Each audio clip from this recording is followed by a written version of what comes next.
Sir, Rama ಮಂದಿರ ವಿಚಾರದಲ್ಲಿ sir ಕಾಂಗ್ರೆಸ್ನ ನಿಲುವಿನ ಬಗ್ಗೆ ಸಾಕಷ್ಟು ಗೊಂದಲ ಇದೆ. ಸಾಕಷ್ಟು ಟೀಕೆಗಳು ವ್ಯಕ್ತವಾಗ್ತದೆ.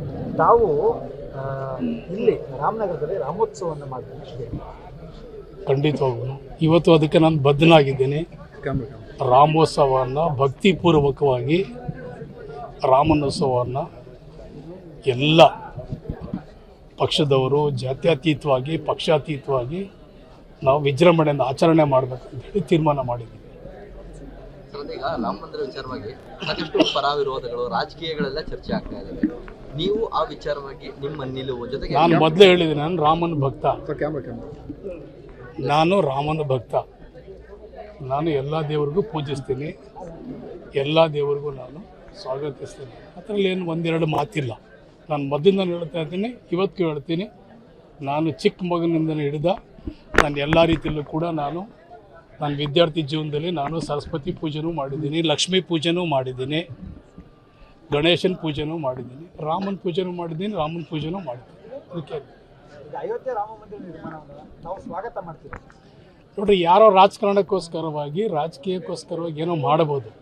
ಆದರೆ ಕಾಂಗ್ರೆಸ್ ಪಕ್ಷ ಯಾವತ್ತೂ ಕೂಡ ರಾಜಕೀಯವಾಗಿ ದೇವರನ್ನು ಬಳಸ್ಕೊಳ್ಳುವಂಥದ್ದು, ಧರ್ಮವನ್ನು ಬಳಸ್ಕೊಳ್ಳುವಂಥದ್ದು, ಜನಗಳನ್ನು ಒಡೆದು ಪಕ್ಷ ಮಾಡುವಂಥದ್ದು, ಅದು ರಾಜಕಾರಣಕ್ಕೋಸ್ಕರ ಮಾಡ್ತಾರೆ. ಕಾಂಗ್ರೆಸ್ ಪಕ್ಷ ಅದರಲ್ಲಿ ಏನಿಲ್ಲ. ಕಾಂಗ್ರೆಸ್ ಪಕ್ಷಕ್ಕೆ ಅದರದ್ದೇ ಆದಂಥ ಸಿದ್ಧಾಂತ, ಬದ್ಧತೆ, ಶಿಸ್ತು ಎಲ್ಲವೂ ಇದೆ. ನಾವು ಅದರ ಪ್ರಕಾರನೇ ನಾವು ನಡ್ಕೊಂಡು ಹೋಗ್ತೀವಿ. ಲೋಕಸಭಾ ಚುನಾವಣೆ ಹತ್ತಿರ ಇರೋದ್ರಿಂದಾಗಿ ಈಗ ಉದ್ಘಾಟನೆ ಮಾಡ್ತಿದ್ದಾರೆ. ಅದು ಅವ್ರಿಗೆ ಬಿಟ್ಟಿದ್ದು, ಅದು ನಮಗೆ ಗೊತ್ತಿಲ್ಲ. ನಾವು ಪ್ರತಿನಿತ್ಯ ನಾವು ನೋಡಿ ಎಲ್ಲ ದೇವರು ನಾವು ಪೂಜೆ ಮಾಡ್ತೀವಿ. ಏನೇ ರಾಮ ವಸ್ತಿನಲ್ಲ, ಅದು ಅವ್ರಿಗೆ ವಸ್ತಿ ಇರ್ಬೋದು, ಅವ್ರು ರಾಜಕಾರಣಕ್ಕೋಸ್ಕರ ಮಾಡ್ಬೋದು. ಬಟ್ ನಾವು ಪ್ರತಿ ದಿವಸ ಎಲ್ಲ ದೇವ್ರಿಗೂ ನಾವು ನಿತ್ಯನೂ ಪೂಜೆ, ನಮ್ಮ ಮನೇಲಿ ಎಲ್ಲರ ಮನೆಯಲ್ಲೂ ಮನೆ ದೇವರೇ ಅಂತ ಇಟ್ಕೊಂಡಿದ್ದೀವಿ. ಪೂಜಾ ರೂಮ್ ಅಂತಲೇ, ಪೂಜಾ ಮನೆ ಅಂತಲೇ, ಪೂಜಾ ಒಂದು ಜಾಗಕ್ಕೆ ಒಂದು ಸ್ಥಳನೂ ನಿಗದಿ ಮಾಡ್ಕೊಂಡಿದ್ದೀವಿ.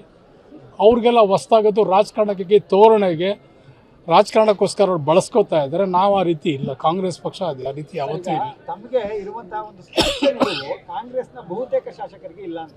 ಎಲ್ರಿಗೂ ಇದೆ. ಇರುವಂತಹ ಸ್ಪಷ್ಟ ನಿಲುವು ಬೇರೆಯವ್ರಿಗೆ ಇಲ್ಲ ಅಂತ. ಎಲ್ರಿಗೂ ಇದೆ.